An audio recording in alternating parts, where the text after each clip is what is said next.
ৰসায়ন বিভাগৰ সহকাৰী অধ্যাপক ডক্টৰ ভাস্কৰজ্যোতি শৰ্মাই এজনী ছোৱালীৰ ওপৰত যৌন আতিথ্য চলোৱাৰ পিছত অসমৰ স্মাৰ্ট পুলিচ, অসমৰ স্মাৰ্ট মুখ্যমন্ত্ৰীয়ে আৰু অসমৰ স্মাৰ্ট শিক্ষামন্ত্ৰীয়ে আজিলৈকে তেওঁক চাকৰি বা নিলম্বন কৰিব পৰা নাই, তেওঁক এৰেষ্ট কৰিব পৰা নাই।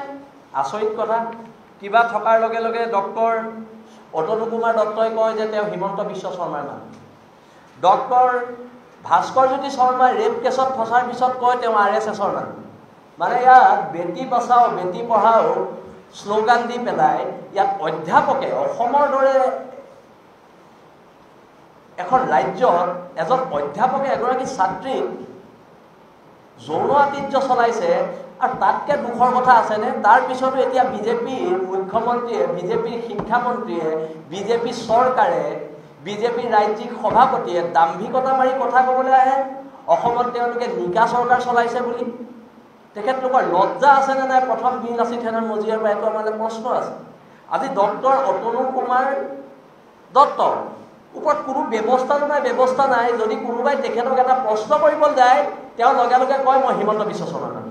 যদি ডক্টৰ ভাস্কৰজ্যোতি শৰ্মাক এই বিষয়ে, আৰু তাতকৈ ডাঙৰ কথা, ডক্টৰ ভাস্কৰজ্যোতি শৰ্মা আৰু অতনু কুমাৰ দত্তই ছাত্ৰীগৰাকীৰ মাকৰ ওপৰত প্ৰেছাৰাইজ কৰিছে যে আপুনি চাইন মাৰি দিয়ক, ছোৱালীজনী একো হোৱা নাই। চাইন মাৰি দিবলৈ প্ৰেছাৰাইজ কৰিছে, নহ'লে আপোনাক উল্টাই জেলত ভৰাই দিম বুলি কৈছে। ছাত্ৰীগৰাকী মাকক কৈছে আপোনালোকৰ ঘৰখন শেষ কৰি দিম, আপোনালোকক জেলত ভৰাই দিম। আমি হিমন্ত বিশ্ব শৰ্মাৰ মানুহ, আমি RSSৰ মানুহ।